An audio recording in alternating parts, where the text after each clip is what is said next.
Good morning and welcome to the brief here on News First. I am Shahin Jurampati and these are stories trending this morning. MP Vimal Veerawangsa's passport released under a bond of 100,000 rupees. Officials of the Presidential Commission of Inquiry board the MV avant-garde. Sri Lanka jumps ahead in ease of doing business index. Negombo Additional Magistrate Tilakaratna Bandara ordered that the passport of the leader of the National Freedom Front, parliamentarian Vimal Veerawangsa, be released subject to a bond of 100,000 rupees. The courts will provide answers on the 3rd of May next year when the case is taken up again. You will receive all the answers by then. We will hold discussions with those Sri Lankans residing overseas and we hope to conduct that series of meetings in the future.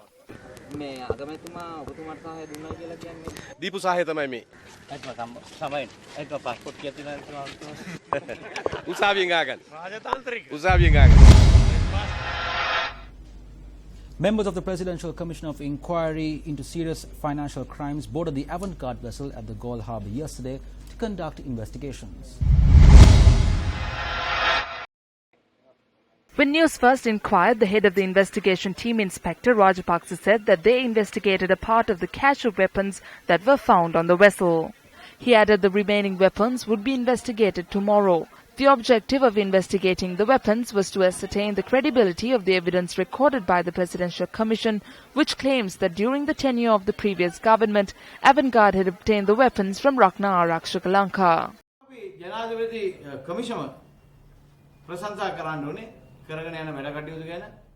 The Presidential Commission of Inquiry needs to be applauded over their activities. They must install a separate unit to investigate the avant-garde issue. As an organization, we are very pleased. The entire country speaks of the avant-garde issue. This is not a small issue. This has become a small issue in the government and in parliament. There is talk about that and no statements are being made questioning this. The law in the country is not tough enough on...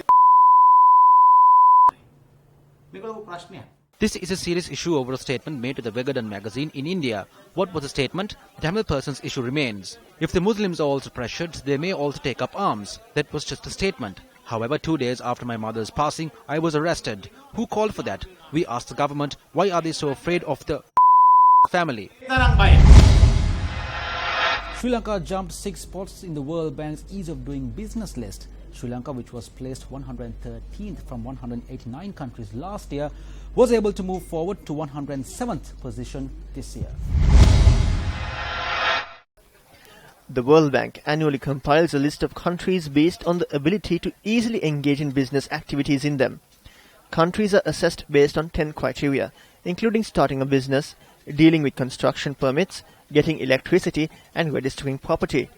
Accordingly, Singapore was placed first in the Ease of Doing Business list for the year 2016, while New Zealand and Denmark were placed second and third respectively. Even though Sri Lanka is placed 107th in the overall rankings, it is placed 98th in the criteria of starting a business, 77th in obtaining construction permits, and 81st in obtaining electricity. When considering the South Asian region, Bhutan and Nepal were placed first and second in the Ease of Doing Business list, while Sri Lanka claimed the third spot.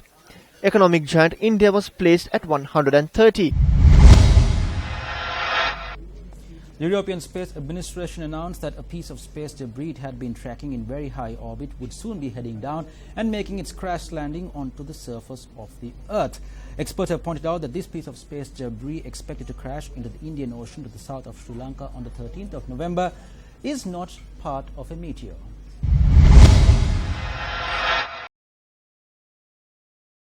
The space object, which was technically termed WTF-1190F, has garnered attention across many websites, including the websites of leading news outlets. When contacted, an expert at the Arthur C. Clarke Institute for Modern Technologies said that the object first spotted by the Catalina Sky Survey in 2012 is not an asteroid because of observational data used to estimate the object's density. The object WTF-1190F is set to land in the Indian Ocean around 40 miles, that is 65 kilometers off the southern tip of Sri Lanka at 6:20 UTC on the 13th of November. Experts point out that its exact area of crash could only be determined by studying the path of the space object in the coming days. Astronomers from the European Space Agency clarified that the impact of the space object may pose no threat to anyone and that studying the WTF 1190F even provides scientific opportunity to understand how space objects behave within the Earth's atmosphere. And that is a wrap of the brief here on News First today. Thank you very much. I'm Shahan Jarampati, reminding you to stay briefed.